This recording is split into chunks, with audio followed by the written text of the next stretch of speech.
20వ ఎడిషన్గా ఏర్పాటు చేసినటువంటి తెలుగు సాహితీ సాంస్కృతిక మహోత్సవానికి విచ్చేసిన మీ అందరికీ ముందుగా పేరు పేరు నమస్కారాలు తెలియజేసుకుంటూ, వేదిక మీద ఉన్నటువంటి పెద్దలు, ఇప్పటివరకు మాట్లాడిన వారు, మన తెనాలి మండల తహసీల్దార్ గారు, మ్యాజిస్ట్రేటు నాకు చిన్నప్పటి నుంచి మంచి మిత్రుడు శ్రీ కేవి గోపాలకృష్ణ గారికి, అలాగే సాహితీవేత్తలు, మంచి ఉపన్యాసకుడు పెద్దలు శ్రీ పాపినేని శివశంకర్ గారికి, మంచి పద్యాలు పాడి మంచి కంఠంతో వారికి కొలిముద్ద శివరామకృష్ణ గారికి ఉన్న అనుబంధాన్ని కూడా వ్యక్తపరిచినటువంటి పెద్దలు శ్రీ డాక్టర్ నాగశెట్టి వెంకటకృష్ణరావు గారికి, మరి ఈ ఫౌండేషన్కి బాధ్యత తీసుకుని చంద్ర సుబ్బారావు గారికి అన్ని విధాలా సహకరిస్తూ మంచి నిర్ణయాలు చేస్తూ అండదండలు అందిస్తున్నటువంటి పెద్దలు, కమిటీ సభ్యులందరికీ ధన్యవాదాలు తెలియజేసుకుంటూ, ముఖ్యంగా మన ముందు కూర్చున్నటువంటి పెద్దలు శ్రీ మోవా సత్యనారాయణ గారికి, అలాగే మిత్రుడు ప్రిన్సిపల్ శ్రీ చింతల శ్రీనివాసరావు గారికి, అఫ్కోర్స్ మా బావగారు కొల్లంద శివరామకృష్ణ గారి పెద్ద కుమారుడు, అలాగే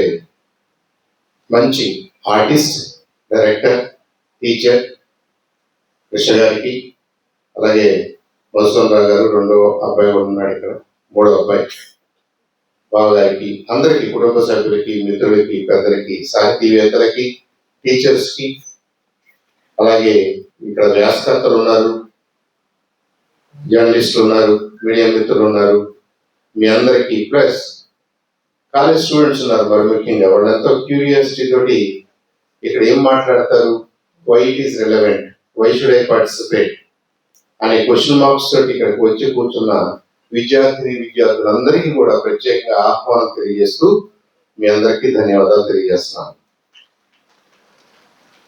ఇవాళ సరే, బొలిముద్ద శివరామకృష్ణ గారితోటి నడిచి వ్యక్తిగతంగా పరిచయం ఉన్నటువంటి పెద్దలు చాలా మంది ఉన్నారు. ఆయన అంటే ఎవరో తెలియదు, కానీ ఆయన గురించి విన్నవాళ్ళు కొంతమంది ఉన్నారు. చిన్నపిల్లలు బహుశా ఆయన చూస్తుండ్రు, కొంతమంది ఆయన గురించి కూడా చదివి ఉండరు.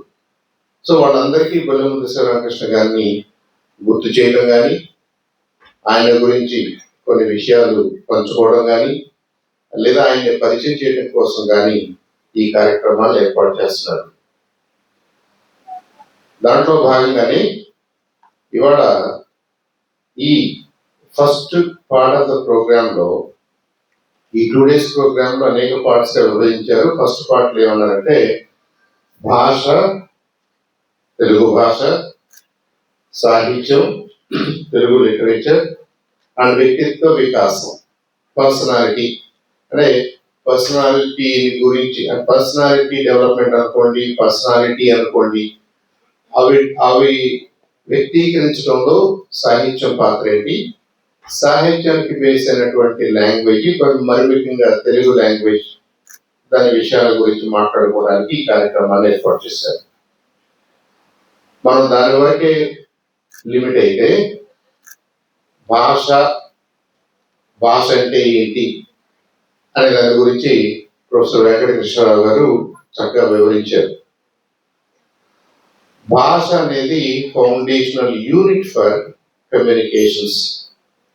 మన భావ వ్యక్తీకరణకి, మనం అనుకున్నది, మన మనసులో ఉన్నది ఎదుటి వాళ్ళకి చెప్పాలి అనే అభిప్రాయం మనకు కలిగినప్పుడు మనం ఉపయోగించే సౌండ్స్ అనుకోండి, సీక్వెన్సింగ్ ఆఫ్ సౌండ్స్ అనుకోండి, స్ట్రక్చర్ ఆఫ్ సౌండ్స్ అనుకోండి, ఫ్రేమ్వర్క్ ఆఫ్ దో సౌండ్స్ అనుకోండి, గ్రామర్ అనుకోండి, ఇదంతా కలిపి భాష అని అన్నట్టయితే, ఆ భాషతోటి మీరు చేసే ప్రక్రియలు, మీరు వ్యక్తీకరించేటువంటి భావాలు, మీ పాయింట్స్ ఆఫ్ వ్యూ ని తెలియచేసే ప్రక్రియ సాహిత్య రూపంలో మనం చెప్పుకుంటాం.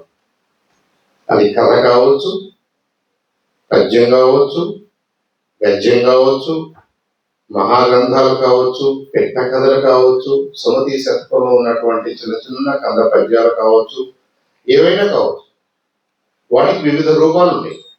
అలాగే 64 కళల్లో కొన్ని ప్రక్రియల ద్వారా చేసే, అంటే ప్రదర్శనల ద్వారా చేసే కళలు కూడా ఉన్నాయి. కాబట్టి వాటికి మూలం కూడా సాహిత్యమే.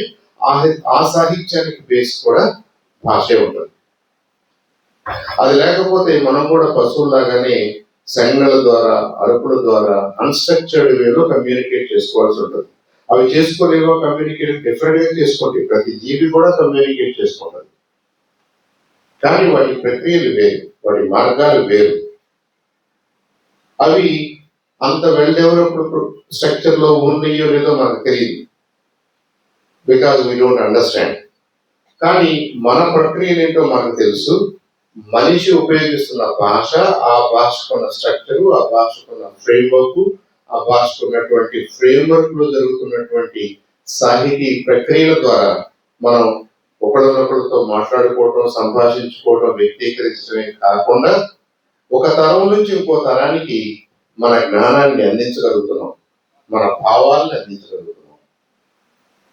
ఇలా వేదిక్ టైమ్స్ నుంచి మనకు తెలిసి మన పెద్దలు చెప్తున్న దాన్ని బట్టి వేదాల దగ్గర నుంచే ఈ ప్రక్రియ మొదలైంది. అంతకుముందు మాట్లాడుకోలేదంటే మాట్లాడుకుంటుంటారు, అంతకుముందు భాష లేదంటే భాష ఉండుంటుంది, అంతకుముందు భాష స్ట్రక్చర్ లో లేదంటే స్ట్రక్చర్డ్ గానే ఉండుంటుంది, దానికి ఫ్రేమ్వర్క్ ఉండుంటుంది. కాకపోతే కొంత జ్ఞాన సముపార్జన జరిగిన తర్వాత వచ్చిన గ్రంథాలు అనుకోండి, ఇంకేదన్నా అనుకోండి, అవి మనకి వేదాల రూపంలో మన స్టార్టింగ్ పాయింట్ గా అనుకుంటున్నాం. That may be limitation of our vision. అంతకుముందు ఏం జరిగింది అనేది మనకు అందుబాటులో లేని కారణంగా స్టార్టింగ్ పాయింట్ వేదాలు అనుకుంటున్నాం. ఆనాటికే భాష ఉందని, ఆనాటికే దానికి స్ట్రక్చర్ ఉందని, ఆనాటికి ఎంతో విజ్ఞాన సముపార్జన జరిగిందని కూడా మనం ఊహించుకోవాలి. ఇదంతా ఎందుకు అవసరం? దీని గురించి మాట్లాడుకోవాల్సిన అవసరం మనకేముంది? మనం ఏదో ఒక భాషలో మాట్లాడుకుంటున్నాం కదా, తెలుగులో మాట్లాడుకుంటున్నాం, కొంతమంది హిందీ, ఉర్దూ, ఇంగ్లీష్, ఏదో ఒక భాషలో అయితే అందరూ మాట్లాడుకుంటున్నారు. ప్రత్యేకంగా తెలుగు గురించో లేదా భారతీయ భాషల గురించో, మన ఆ భాషలో ఉన్న సాహిత్యాల గురించో ఎందుకు మాట్లాడుకోవాలంటే, ప్రపంచంలో అతి పురాతనమైనటువంటి భాషల్లో సంస్కృతం కూడా ఒకటని మనం ఒప్పుకున్నాం కదా, ప్రపంచంతో ఒప్పుకున్నాం కదా. ఆ సంస్కృత భాషలో నుంచి డిఫరెంట్ రూపాంతరాలు చెందుతూ వచ్చినటువంటి భాషలే బహుశా మన భారతదేశంలో ఉన్నటువంటి మెజారిటీ భాష. ఇఫ్ నాట్ 100%, మెజారిటీ భాషలో మెజారిటీ ఎలిమెంట్స్ సంస్కృతం నుంచే తీసుకున్నాం. అలాంటి సంస్కృత భాష ఎలా పుట్టింది అనే క్యూరియాసిటీ ఉంటుంది. ఎలా దానికి ఒక స్ట్రక్చర్ ఏర్పడింది క్యూరియాసిటీ ఉంటుంది. ఆ భాషను ఉపయోగించి ఎవరెవరు ఏమేమి రాశారు, ఏమేమి చెప్పారు, అది మానవ ఈ కల్చర్లో, ఈ డెవలప్మెంటల్ కల్చర్లో మనిషి అభివృద్ధి చెందుతూ తన ఆలోచనలు ఎలా రూపాంతరం చేసుకుంటూ ఆ సమాజానికి పనికొచ్చే హితాన్ని గ్రంథాల రూపంలో ఇనుమడింపజేస్తే ఆ గ్రంథాలు తరతరాలుగా, వేలాది సంవత్సరాలుగా, జనరేషన్ టు జనరేషన్ మనకి వస్తూ ఉన్నాయి. సరే, వందలాది సంవత్సరాలుగా, వేలాది సంవత్సరాలుగా, చాలా కాలంగా, యుగాలుగా అని ఇలా మీరు టైం లైన్ వెనక్కి తీసుకుంటూ పోతేనే అది సనాతనంగా ఎంతో దూరంగా, ఎంతో కాలంగా ఇవన్నీ కూడా మనకు అందుబాటులోకి వస్తూ ఉన్నాయి. మన నాలెడ్జ్ బేస్ ని పెంచుకుంటూ వస్తున్నాం, మన అనుభవాల్ని ఇనుమడింపు చేసుకుంటూ వస్తున్నాం, మన అనుభవాల్ని మార్చుకుంటూ వస్తున్నాం, మన అనుభవాల్లో ఉన్న మంచిని నెక్స్ట్ తరానికి ఇవ్వాలనే ప్రక్రియ ఈ సాహిత్య రూపంలో జరుగుతుంది అని మనం గమనించాలి. ప్రపంచంలో అన్ని భాషల్లోనూ అదే జరుగుతుంది. మరి మనం తెలుగు వాళ్ళం కాబట్టి, మనం భారతీయులం కాబట్టి మనకి ఎంతో కొంత మన భాషల మీద మక్కువ, అభిమానము, ప్రేమ అది ఉంటుందో తప్పులేదు. ఉండటానికి సరైన సైంటిఫిక్ రీజన్స్ కూడా ఉన్నాయి. ఇదేం కల్పితం కాదు. బహుశా ఇవాళ ప్రపంచంలో ఉన్న వేలాది భాషల్లో the most structured language, scientific language సాంస్క్రిటే. ఈ మాట నేను అన్నాను కాబట్టి మీకు కొద్దిగా డౌట్ రావచ్చు, అనుమానం రావచ్చు, నా మీద కోపం కూడా రావచ్చు. అవన్నీ కూడా మీరు చేయాల్సినటువంటి రీసెర్చ్కి పునాదులుగా వేసుకోండి. నిజంగా సంస్కృత భాష మోస్ట్ సైంటిఫిక్ భాష అనొచ్చా? అసలు సైంటిఫిక్ భాష అంటే ఏంటి? సైన్స్ అంటే ఏంటి? మనకేం చెప్తారంటే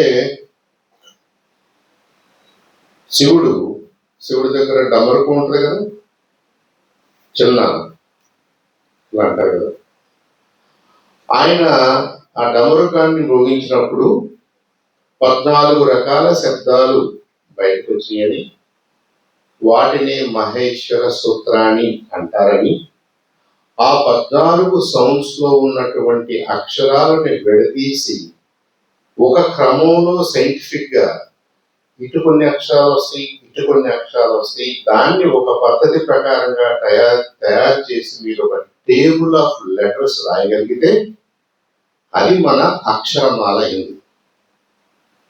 ఆ అక్షరమాలకి ఒక లిపి కూడా కావాలి కాబట్టి, అంటే దానికి ఆ సౌండ్ ఒక లిపి కావాలి కాబట్టి దేవనాగరి లిపిని డెవలప్ చేస్తున్నారు.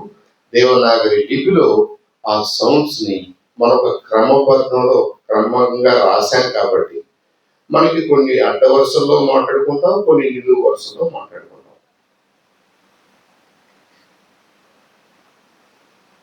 ఇక్కడ చాలా మంది స్టూడెంట్స్ ఉన్నారు, physics, chemistry, mathematics చదువుకునేవాళ్ళు.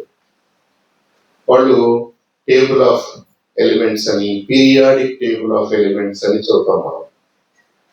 Plus most advanced scientific ప్రక్రియని కూడా చదువుతాం. దాన్ని బట్టి నెక్స్ట్ ఏం చేయాలో ఊహించుకోవచ్చు అని కూడా చెప్తాం. దాన్ని బట్టి కాస్మోస్ ఎలా డెవలప్ అయినాయో చెప్తాం, ఎలా పుట్టినయో చెప్తాం, ఎలా రూపాంతరం చెందినయో చెప్తాం, ఎక్కడెక్కడికో వెనక తీసుకెళ్తాం, ముందుకు తీసుకొస్తాం. రకరకాలుగా మాట్లాడుతూ పీరియాడిక్ టేబుల్ గురించి కూడా మాట్లాడుకుంటూ దాన్ని బేస్ చేసుకుని మాట్లాడతాం. అది మోడర్న్ సైన్స్ అని మనం ఎంత గొప్పగా చెప్పుకుంటున్నామో, ఒక భాషకి ఎలిమెంటల్ సౌండ్స్ అవసరమైనప్పుడు ఆ ఎలిమెంటల్ సౌండ్స్ ని అక్షరాలు అని మీరు అనాలనుకున్నప్పుడు ఆ అక్షరాలు ఎలా పుట్టినయో వాటిని ఒక పీరియాడిక్ టేబుల్లో ఎలా రాయవచ్చో అవి ఆ పీరియాడిక్ టేబుల్లో ఉన్నందుకు, ఆ క్రమంలో ఉన్నందుకు వాటి మధ్య బంధము, సంబంధము, అనుబంధాన్ని కూడా మనం డిస్కస్ చేసుకోవచ్చు. దాన్ని అలా డెవలప్ చేసేసి మన వాళ్ళు the most comprehensive grammatical structure ను కూడా సంస్కృతి డెవలప్ చేశారు. అంతకంటే మోర్ కాంప్రహెన్సివ్ లాంగ్వేజ్ కానీ, స్ట్రక్చర్ కానీ, రూల్స్ కానీ, బంధము, అనుబంధం కానీ అక్షరాల మధ్య ఏ భాషకి లేదు. లాటిన్ చాలా పురాతనమైన భాష, చాలా పాపులర్ భాష. మెడిసిన్ కానీ, లా కానీ, ఫిలాసఫీ కానీ లాటిన్లో డెవలప్ అయింది.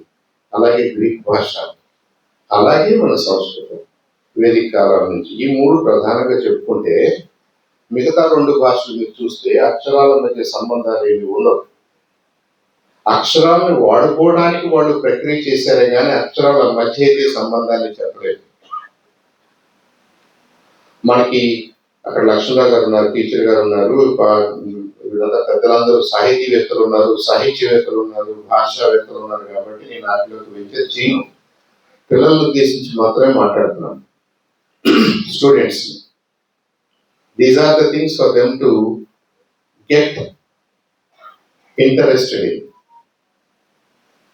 సంస్కృత భాషకి అంత సైంటిఫిక్ బేస్ ఉన్నప్పుడు ఆ భాషలో నుంచి జనరేట్ అయిన లేదా కొద్దిగా మార్పులు చేర్పులతోటి బయటకు వచ్చిన ప్రాకృతిక భాషలు అన్నింటిలో కూడా ఆ మూలాలు, ఆ వాసనలు, ఆ సువాసనలు ఉన్నాయి.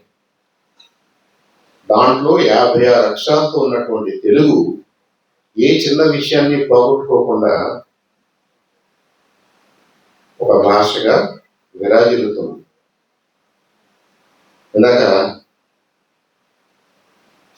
తిక్కన రాశాడు. ఆంధ్ర మహాభారతంలో నుంచి తిక్కన గారి పద్యం కూడా పెద్ద రిపోర్ట్ చేశారు.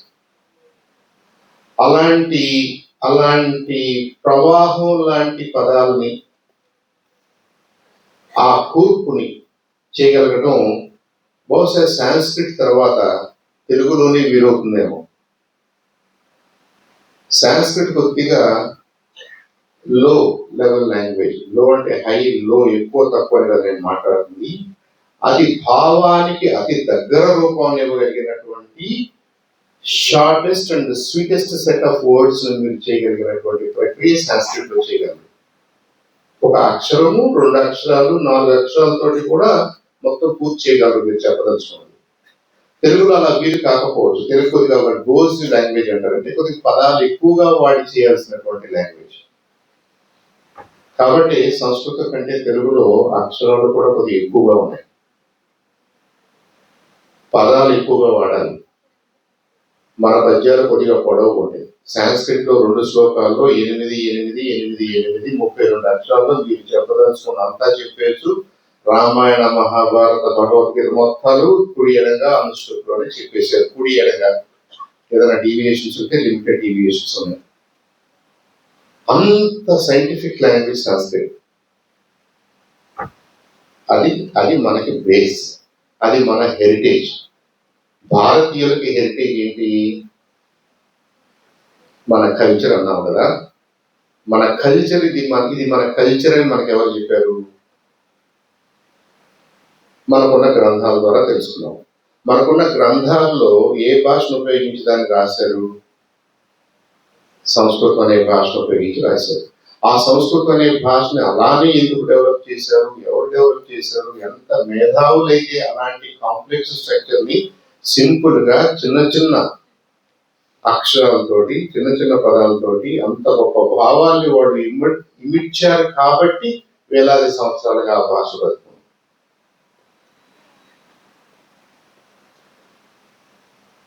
ఇదంతా భాషాపరమైన డిస్కషన్. ఈ భాషను ఉపయోగించుకొని అనేక మంది వాళ్ళ అనుభవాల్లో నుంచి, వాళ్ళ గురువులు చెప్పింది, వాళ్ళు చూసింది, వాళ్ళు చెప్పదలుచుకున్నది, ఈ 3 యాంగిల్స్ ని తీసుకొని వాళ్ళు కవిత్వాలు, గ్రంథాలు ఏదో రాసింటారు. ఇవాళ మనకి మహాభారతం ఉందంటున్నాము, రామాయణం ఉందంటున్నాము, లేదంటే భాగవతం ఉందంటున్నాము, ఇంకా అనేక రకాలైనటువంటి వ్యాస మహర్షి రాసినటువంటి గ్రంథాలు ఉన్నాయి అంటున్నారు. అనేక వేలాది మంది రాసి ఉంటారు, లక్షలాది మంది రాసి ఉంటారు. వాళ్ళ అనుభవాలు రాసి మనకు అందించేటారు. ఆ తర్వాత జరిగిన మన హిస్టారికల్ డెవలప్మెంట్స్ లో కొంత మనం పోగొట్టుకుని ఉంటాం, కొంత పరాయి ప్రభుత్వాలు ఏర్పడినప్పుడు దాన్ని కొంత పాడు చేస్తుంటాయి, అది కూడా తీసేద్దాం. కానీ మిగిలి ఉన్నటువంటి గ్రంథాలు, మిగిలి ఉన్నటువంటి లిటరేచర్ కూడా ప్రపంచంలో అతిపెద్ద లిటరేచర్ బ్యాంకు మనకే ఉంది, భారతదేశానికే ఉంది. ఇవాళ భారతదేశంలో ఉన్నన్ని భాషలు కానీ, ఈ భాషల్లో ఉన్నటువంటి పుస్తకాలు కానీ, ఈ భాషల్లో ఎన్ని వందలాది వేలాది సంవత్సరాలుగా రాసినటువంటి పుస్తకాలు కానీ మనం పరిగణలోకి తీసుకున్నట్టయితే ఇది ఏ ఇతర దేశానికి అంత లేదు, దగ్గర కూడా రాలేదు. గ్రీక్స్ మొత్తం చెప్పదలుచుకుంది ఈలియాడ్లో చెప్పామంటారు, ఆడిస్సీలో చెప్పామంటారు. లాటిన్ లో మేము చెప్పదలుచుకున్నంతా కూడా మేము లాలో చెప్పేసామంటారు. కానీ మనం మన భాషల్లో సంస్కృత్ కానీ, హిందీ కానీ, తెలుగు కానీ, తమిళ కానీ, ఇంకోటి కానీ మనం ఏం చెప్పాం? మనం ఒక ఏరియా ఆఫ్ వర్క్ గురించి కానీ, ఒక డొమైన్ గురించి కానీ, లేదా ఈ పర్టికులర్ సైన్స్ సబ్జెక్ట్ గురించి కానీ, ఈ పర్టికులర్ హ్యుమానిటీస్ సబ్జెక్ట్ గురించి కానీ అంతవరకు చెప్పి ఆగలేదు. మనం మనిషి ఎన్ని రకాల ప్రక్రియల్లో ఇన్వాల్వ్ అవుతాడో అన్ని రకాల ప్రక్రియల్ని కూడా అతి సూక్ష్మంగా పరిశీలిస్తూ, అతి సమగ్రంగా వాటి మీద చర్చిస్తూ, most comprehensive set of literature works ఏమన్నా ఉన్నాయి అంటే అది మన దేశంలోని, మన భాషల్లోని, మరి ముఖ్యంగా సంస్కృతం, తెలుగు లాంటి దాంట్లోనే ఉంటుంది.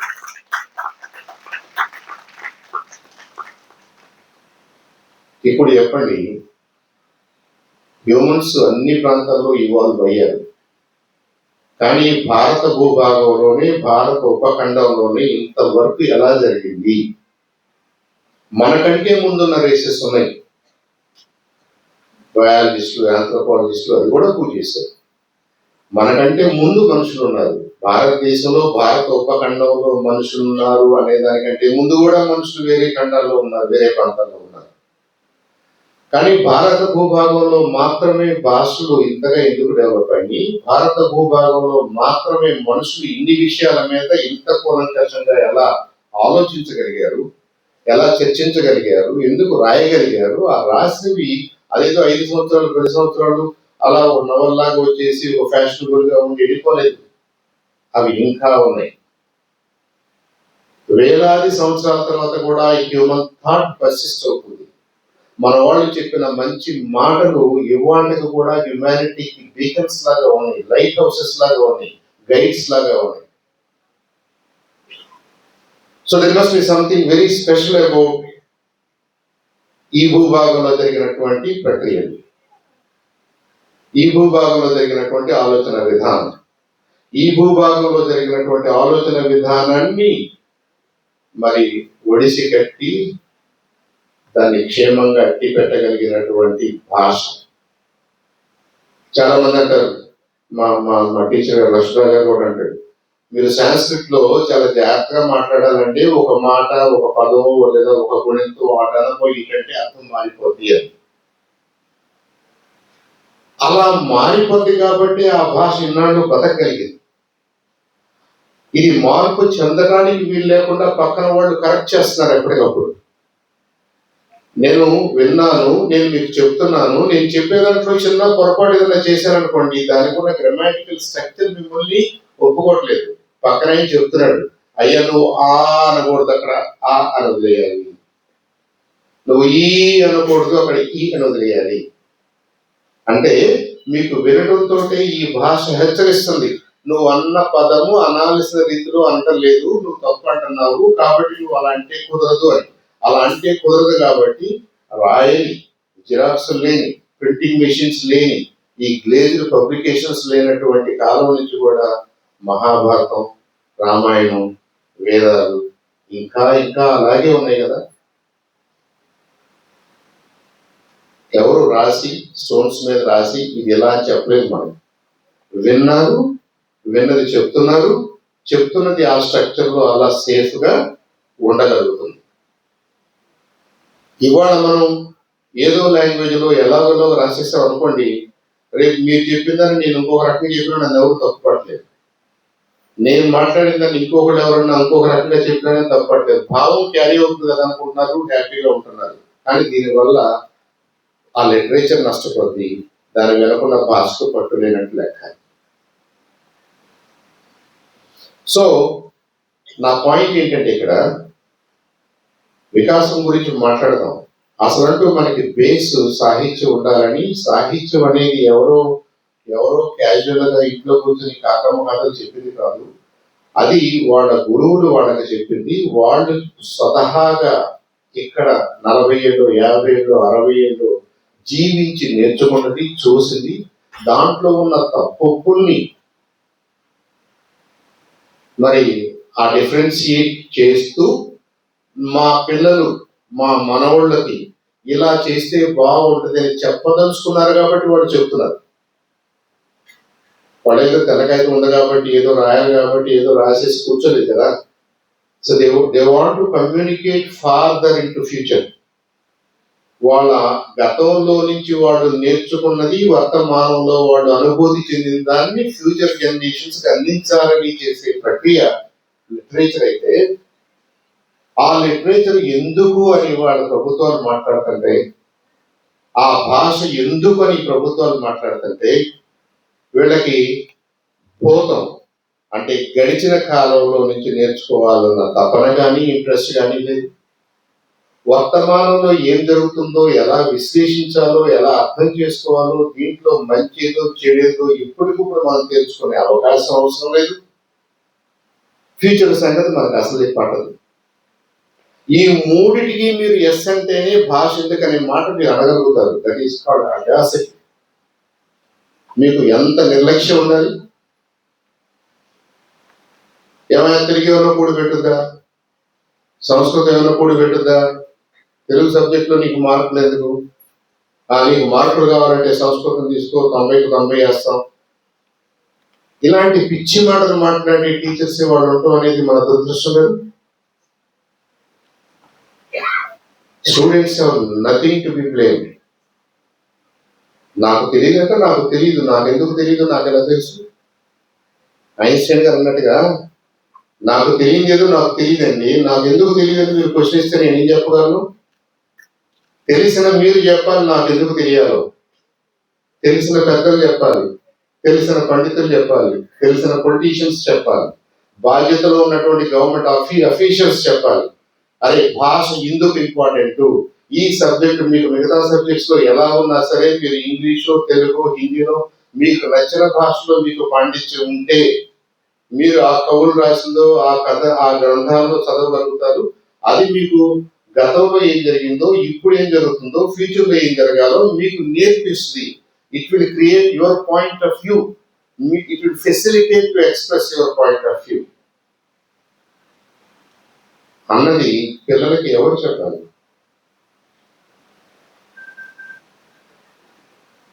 కాబట్టి మనం ఇంత గొప్ప చరిత్ర ఉన్నటువంటి భారత భూభాగంలో ఇవాళ ఉన్నటువంటి పరిస్థితులు, మీరు ఫిజిక్స్ చదివితే చాలు, కెమిస్ట్రీ చదివితే చాలు, మ్యాథమెటిక్స్ చదివితే చాలు, మీరు ఐఐటిలో సీట్ వస్తుంది, అమెరికాలో ఉద్యోగం వస్తుంది, ఇంకెక్కడో ఏదో జరుగుతుందని చెప్పేసి తప్పు దారి పట్టిస్తూ I think they are doing a great disservice to humanity. Great disservice to humanity. నాకు అవసరం లేదా? చదువుకోవాలి. నాకు ఉద్యోగం అవసరం లేదా? చదువుకోవాలి. గతంలో వాళ్ళు ఉద్యోగాలు చేయలేదా? వ్యాస మహర్షి బతకలేదా? తర్వాత వచ్చిన వాళ్ళు పండితులు బతకలేదా? రామకృష్ణ గారు బతకలేదా? ఇప్పుడు టీచర్స్ బతకట్లేదా? వెనక టీచర్స్ బతకలేదా? రేపు బతకరా? అందరూ బతుకున్నారు.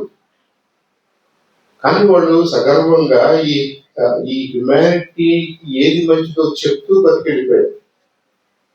మనం వాళ్ళు అది అర్థం చేసుకునే పరిస్థితులు లేం కాబట్టి మనకేది మంచో తెలియదు, మన చుట్టూ ఉన్న వాళ్ళకి ఏది మంచో తెలియదు, మన నెక్స్ట్ జనరేషన్కి ఏది మంచిదో మనకు తెలియదు. We're only fighting a rat race, not realising whether it is good or bad. కాబట్టి గొల్లెముద్ద శివరామకృష్ణ గారు ఏం చదువుకున్నాడు? బహుశా కాగితాల్లో ఉన్న డిగ్రీ ఆయన తీసుకోలేదు. కాగితాల రూపంలో ఉన్న డిగ్రీ ఆయన దగ్గర లేకపోవచ్చు. ఇవాళ కాగితాల రూపంలో నాలాంటి వాడికి డిగ్రీలు ఉండొచ్చు. కానీ 15 సంవత్సరాల వయసులో ఒక కథ రాయాలని, తన చుట్టూ ఉన్న ప్రపంచం మీద ఒక కామెంట్ చేయాలని, దాన్ని 10 మందికి డిస్ట్రిబ్యూట్ చేసి వాళ్ళ అభిప్రాయాలు తెలుసుకోవాలని, పనికి వస్తే అది 10 మందికి ఉపయోగపడుతుందని ఆ థాట్ ఉంది చూసారా, ఆ ఇన్నోవేటివ్ థాట్, అది నా దగ్గర లేదు. ఆయనకే ఉంది. 26 ఏళ్ల వయసులో మనం ఎక్కడో చదలవాడ తెనాలి చుట్టుపక్కల ఉన్న మనకి తెలంగాణలో జరుగుతున్న సాయుధ పోరాటాన్ని గురించి తెలుసుకునే అవకాశం కూడా లేదు. ఇవాళ పేపర్ ఏదైనా పబ్లిష్ చేస్తే రేపటికో ఎల్లుండికో ఆ మరుసటి రోజుకో తెనాలికి వస్తే 3-4 రోజుల తర్వాత ఆయనకు వస్తే ఆ 4 రోజుల తర్వాత ఆ ఇన్సిడెంట్ కూడా అయిపోయింది.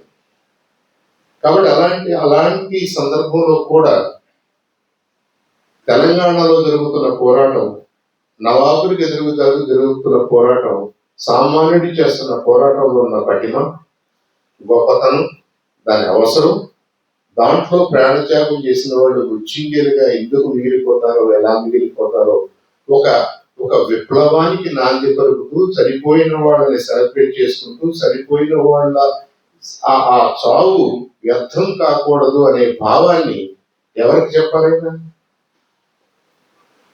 దాన్ని గుర్తించిన కేసీఆర్ గారు తెలంగాణ వచ్చినప్పుడు అది కోట్ చేశారు. గొప్పతనం చూడండి. ఒకప్పుడు నవాబులకు వ్యతిరేకంగా ఫైట్ చేసిన తెలంగాణ సామాన్యుడు కాలక్రమంలో స్వతంత్ర భారతదేశంలో ఒక రాష్ట్రంలో జరుగుతున్న అన్యాయాలకి ఆ రాష్ట్ర ప్రభుత్వం మీదే, ఆ దేశం మీదే, ఈ దేశం మీదే ఫైట్ చేసి వాళ్ళ భూభాగాన్ని వాళ్ళు సపరేట్ రాష్ట్రంగా తెచ్చుకోగలిగారు. దానికి పునాది మృత్యుంజయుల్లో ఉంది. మాకు బొల్లిముద్ద శివరామకృష్ణ గారు ఎలా ఫైట్ చేయాలో, ఎందుకు ఫైట్ చేయాలో, ఎందుకు ఈ భూభాగాన్ని సపరేట్ చేసి మా ప్రభుత్వాన్ని మేము ఏర్పాటు చేసుకోవాలనుకున్నామో మాకు స్ఫూర్తి మృత్యుంజయుల రూపంలో శివరామకృష్ణ గారు అందించారని కేసీఆర్ గారు చెప్పారు. అది ఆ ఇండివిజువల్స్ లో ఉన్నటువంటి గొప్పతనం. బొల్లిముద్ద శివరామకృష్ణ గారి ఆలోచన వరబడిలో ఉన్న గొప్పతనం. దాన్ని మీరు తప్ప రైటా, తెలంగాణ వచ్చిందా, తెలంగాణ రాలేదా, ఆంధ్ర వచ్చిందా, ఆంధ్రాలో బాగుందా, తెలంగాణలో బాగుంటుంది, వేరే డిబేట్ అది. ఆ డిబేట్కి మూలాలు, ఆ డిబేట్కి కారణాలు, ఆ డిబేట్ పర్యవసానాలు వేరే రకంగా ఉంటాయి. కానీ మీరు 20లో 30లో మీరు ఎందుకు పోరాటం చేశారు, ఏది వద్దనుకుని పోరాటం చేశారు, అది రూపాంతరం చెందుతూ నవాబుల రూపంలో లేకుండా ఇంకొక రూపంలో అదే మీకు ఇవాళ జరుగుతుంది అనుకోండి, మరి మీరేం చేయాలి? ఇలాంటి స్ఫూర్తిదాయకమైనటువంటి కథలు, మాటలు, సన్నివేశాలు మనకి సజీవంగా అట్టి పెడుతూ తరతరాలుగా తరం నుంచి తరానికి అందించగలిగినటువంటి బృహత్ కార్యాలే ఆ ways of doing things literature. కాబట్టి ఇప్పుడు మనకి లిటరేచర్ అవసరమా కాదా? లిటరేచర్ అవసరమా? హై స్కూల్ పిల్లలకి లిటరేచర్ అవసరమా? అది ఉందా? ఐఐటి జేఈలో ఉందా? ఇంజనీరింగ్ చదవాలంటే అది అవసరమా? అది ఎంత పిచ్చి ప్రశ్న ఒకసారి ఆలోచించాలి మనం. ఇంకొకటి స్టూడెంట్స్కి, నేను డీలిటిల్ చేయటం లేదు సైన్సెస్ ఆర్ ఇంపార్టెంట్. కానీ మీరు ఎంత పెద్ద సైంటిస్ట్ అయినా, మీరు ఎంత పెద్ద ఇంజనీర్ అయినా, ఇంకోటైనా కానీ మీరు నలుగురితో పనిచేయాలనుకున్నప్పుడు, మీ భావాన్ని నలుగురికి చెప్పాలనుకున్నప్పుడు, అసలు మీకు ఏ భావం ఉందో మీరు వ్యక్తీకరించాలనుకున్నప్పుడు మీకు కావాల్సిన ఫండమెంటల్ బేస్ ఏంటి? భాషే. దీన్నే థియరీస్ ఆఫ్ లెర్నింగ్ లో, అంటే వెస్టర్న్ కంట్రీస్ లో ఎలా చెప్తారంటే డిటర్మినిస్టిక్ లిమిట్ ఆఫ్ లింగ్విస్టిక్స్ అంటారు. మీ దేశంలో భాషలు ఎంత బలంగా ఉన్నాయో అవి మీకు ఎంత తెలుసో నిర్ణయిస్తాయి. జాగ్రత్త చూడండి. మీ దేశంలో తెలుగు భాష లేదు అన్నారనుకోండి, తెలుగు మాట్లాడే మనం ఎంత తెలివిగా ఆలోచించి పని చేయగలమో కూడా అదే వ్యక్తీకరించుద్ది. అది మనకి లిమిట్ అయిపోతుంది. ఏ భాష అయినా అంతే. దీనికే జనరల్ గా మనం ఏమంటామంటే, అని నాకు నోట్లో ఆడుతుందిరా కానీ బయటికి రావట్లేదు అంటాం. బయటికి రాదు, ఎందుకంటే నీకు నోట్లో కూడా ఆడుతుందా? నీకు నోట్లో ఆడింది ఏంటో నీకు తెలియదు, దాని పూర్వాపరాలు నీకు తెలియదు. అలా అన్నట్టుగా అనిపిస్తుంటది. అని నాకు అనిపిస్తుంది కానీ నాకు మాట రావట్లేదు అంటాడు. నీకు మాట రాదు, ఎందుకంటే నీకేం అనిపించట్లేదు కాబట్టి దానికి సంబంధించిన పదాలు కూడా నీకు లేవు, నీకు రాదు, నీకు తెలియదు ఆ విషయాన్ని గురించి. సో మీకు తెలుగు ఎంత తెలుసో తెలుగులో భావం అంతే తెలుసు, అంతకంటే ఎక్కువ తెలియడానికి అసలు అవకాశం లేదు. మీకు ఇంగ్లీష్ ఎంత తెలుసో ఆ ఇంగ్లీష్ పదాలు కానీ వరవడి కానీ అదంతా ఎంత తెలుసో మీకు తెలిసింది కూడా సబ్జెక్ట్ దానికి లోబడి ఉంటుంది. దానికి లోబడని విషయాలు మీకు తెలిస్తే దాని గురించి పదాలు కూడా మీకు తెలిసే ఉంటాయి. సో ఇప్పుడు మనం తెలుగు భాష వద్దు, ఇంగ్లీష్ భాష వద్దు, భాషలే వద్దు, ఎంపీసీ బైపీసీ ఈ 4-5 సబ్జెక్ట్స్ చాలు అని కనుక ఎవరన్నా అనుకుంటే ఆ 4-5 సబ్జెక్ట్స్ తో వాళ్ళు బహుశా ఏమి చేయలేరు. మరి అందరికీ ఉద్యోగాలు రావట్లేదా? మీరు నన్ను క్వశ్చన్ అడగవచ్చు. అందరూ ఇంజనీర్స్ గా పనిచేయట్లేదా? అందరూ అమెరికా వెళ్ళలేదా? మీరు వెళ్ళలేదా అమెరికా? మీకు అమెరికాలో ఉద్యోగం రాలేదా? మీకేమైనా తెలుసా తెలుగు అని నన్ను క్వశ్చన్ చేయొచ్చు. ఏమో నాకు ఎనఫ్ తెలుగు రాదేమో నాకు తెలియదు, ఎనఫ్ ఇంగ్లీష్ రాదేమో నాకు తెలియదు, ఎనఫ్ హిందీ రాదేమో నాకు తెలియదు. మనం రిలేటివ్గా మాట్లాడుకుంటున్నాం. నేను ఎక్కువ నువ్వు ఎక్కువ అని మాట్లాడలేదు. మన ఫుల్ పొటెన్షియల్ని మనం బయటకు తీసుకురావాలంటే అతనికి భాష ఉండాలని చెప్తున్నాను. నాతో పోల్చుకోమని చెప్పలేదు, నేను మీతోనూ పోల్చుకోవట్లేదు. మన ఫుల్ పొటెన్షియల్, నేను చేయగలిగింది, నేను ఆలోచించగలిగింది, నేను చెప్పగలిగింది, నేను విశ్లేషించగలిగింది కంప్లీట్ గా బయటికి రావాలంటే నాకు కావాల్సిన first and foremost resource language. నాకు అది లేదనుకోండి, ఈ మిగతా ఏమి నేను చేయలేను. మిగతా దాటేస్తాను, సగం మాట్లాడలేను. ఇప్పుడు బహుశా నేను చెప్పాలనుకున్నది నా దగ్గర భాష లేకనో, వ్యక్తీకరించే శక్తి లేకనో నేను చాలా చాలా చెప్పలేకపోతున్నానేమో. అందుకని అంటున్నాను కదా, ఆయన పెద్ద ఆయన చెప్పేసి తప్పించుకున్నాను, ఆయన పద్యం పాడేసి తప్పించుకున్నాను. ఎందుకని? నాకు పద్యం పాడే స్తోమత లేక, నాకు పద్యం రాక, నాకు ఆపాటి భాష లేక. నాకు ఆపాటి భాష, అలాంటి వ్యక్తీకరణ శక్తి ఉందనుకోండి, నేను కూడా ఆయనలాగానే పద్యం పాడి అందంగా వినిపించేవాడిని.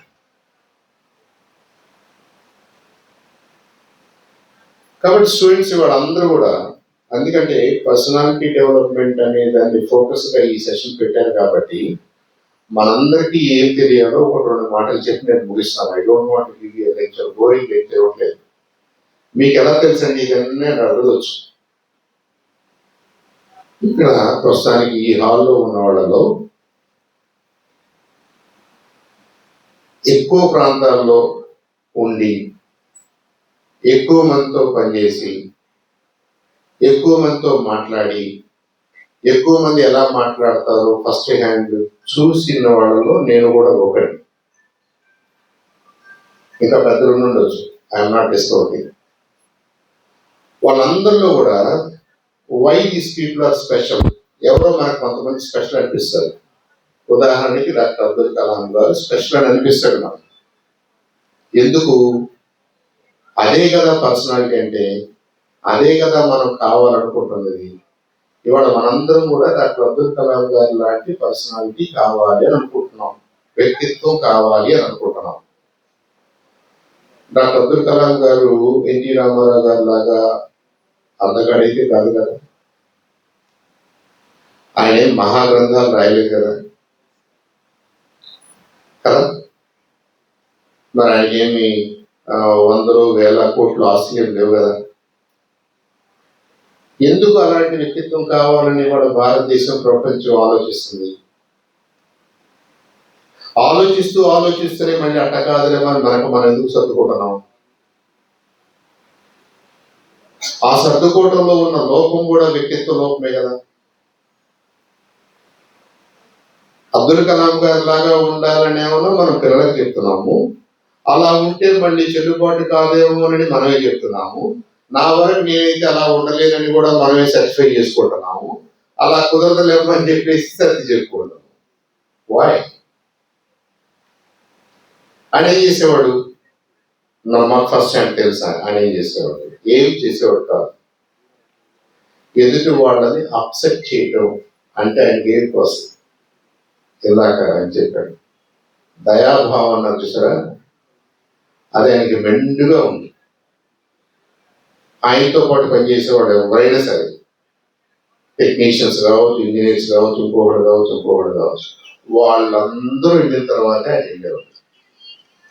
అవసరమైతే ఆయనకున్న జీప్లో వాళ్ళని తీసుకెళ్ళి ఇంటి దగ్గర దిగబెట్టి తర్వాత ఆయన ఇంటికి వెళ్ళేవాడు. దానికి ఆయన ఇచ్చే జస్టిఫికేషన్ ఏంటి?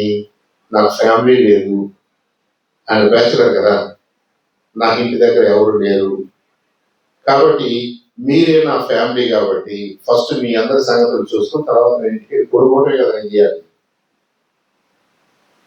అని అందరి వివరాలు మాట్లాడుతూ, అందరూ ఏమేమి ఫుడ్ తెచ్చుకున్నారో చూస్తూ, అందరూ ఏమేమి తింటున్నారో చూస్తూ, ఎవరైనా 1-4 సార్లు మంచినీళ్ళు తాగుతుంటే ఎందుకు తాగుతున్నారో ఎంక్వైరీ చేస్తూ, నిన్న ఏమన్నా కళ్ళు సారా తాగేమో ఎంక్వైరీ చేస్తూ, అలా చేయటం వల్ల తప్పని చెప్తూ, ఇంటికి వెళ్ళి కౌన్సిల్ చేస్తూ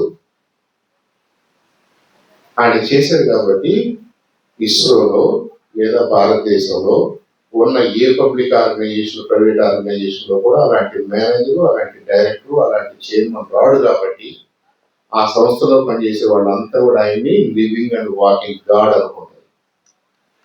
అది ఆయన్ని భారతదేశ ప్రెసిడెంట్ దాకా తీసుకెళ్ళింది. A person who has no ego, zero ego.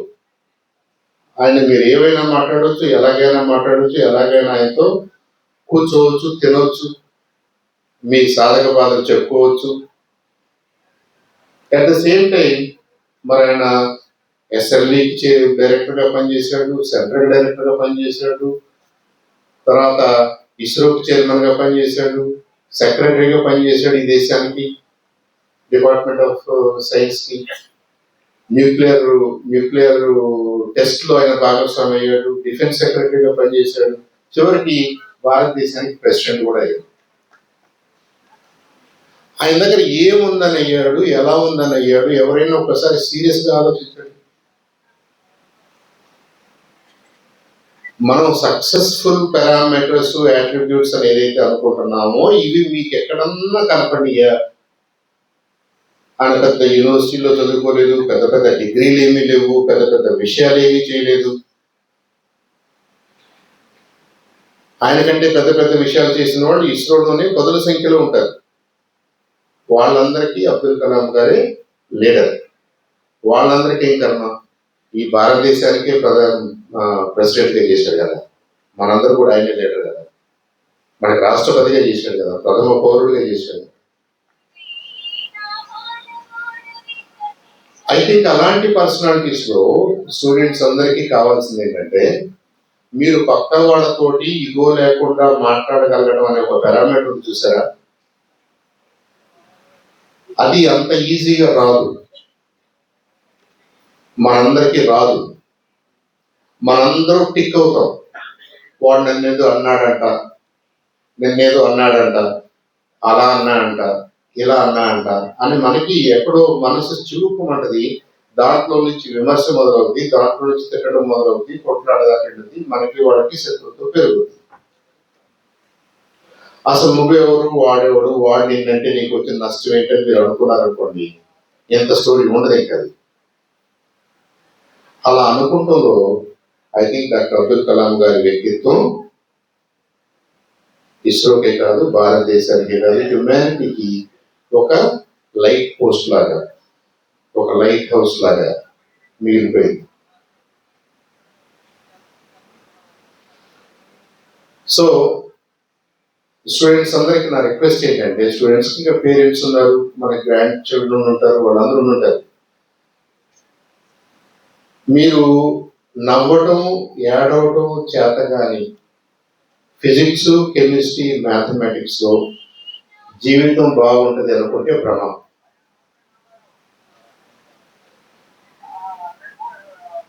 ఎందుకంటే ఫిజిక్స్ మిమ్మల్ని ఏడ్పించలేదు, ఫిజిక్స్ మిమ్మల్ని నవ్వించడం లేదు.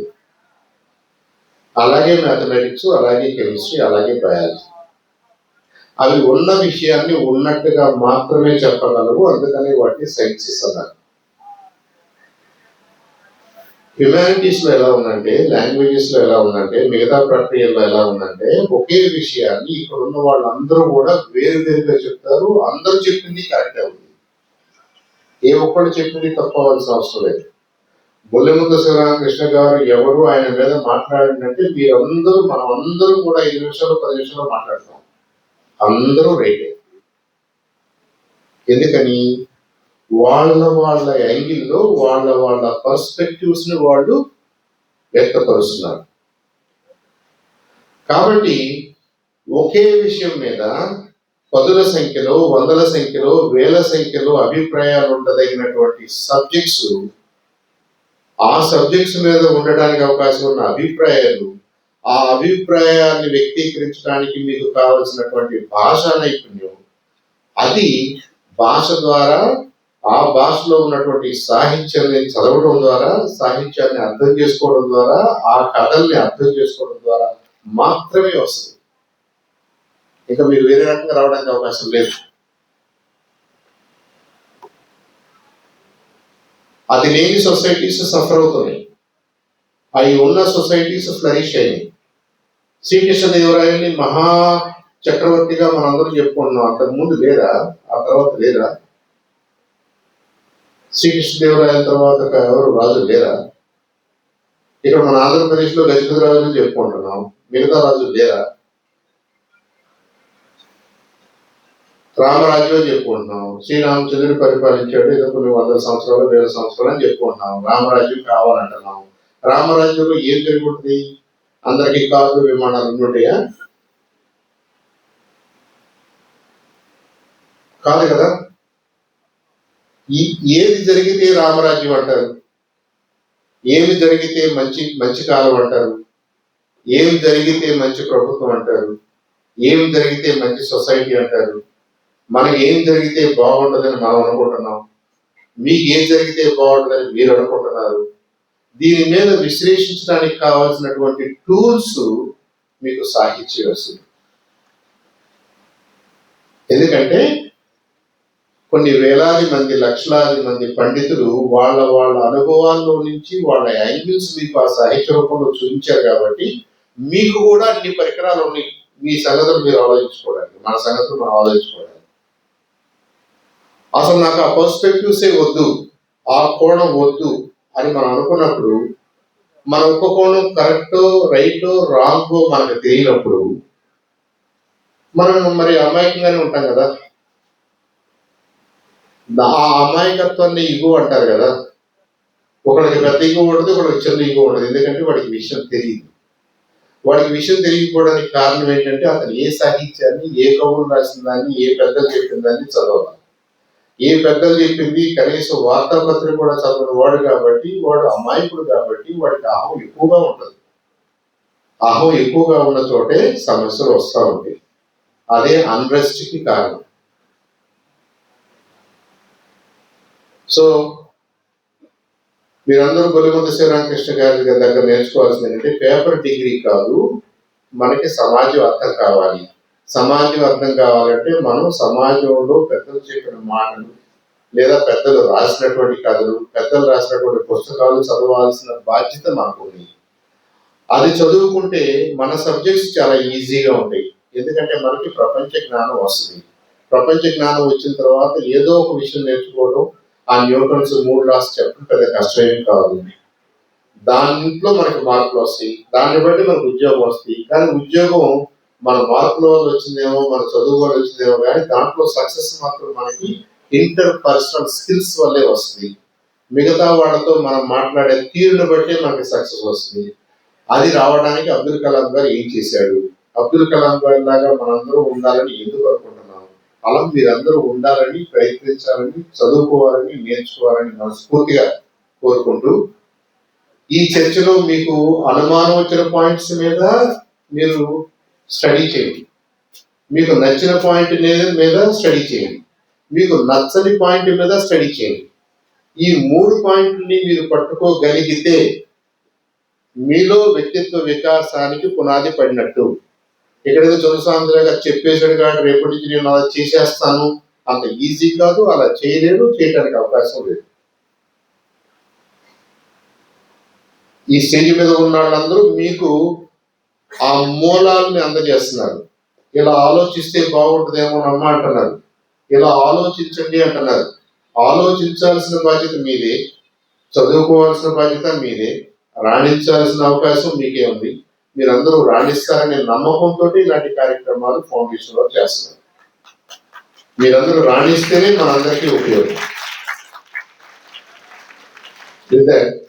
Thank you all for this opportunity. Foundation వారికి, పెద్దలందరికీ కూడా పేరు ధన్యవాదాలు తెలియజేసుకుంటూ, మనందరం ఇదో లేని ప్రపంచం వైపుకు, మరో ప్రపంచం వైపు తీస్తూ ధన్యవాదాలు. Thank you. ఉపన్యాస కార్యక్రమంలో భాగస్వాములైనటువంటి అందరికీ ధన్యవాదాలు తెలుపుతూ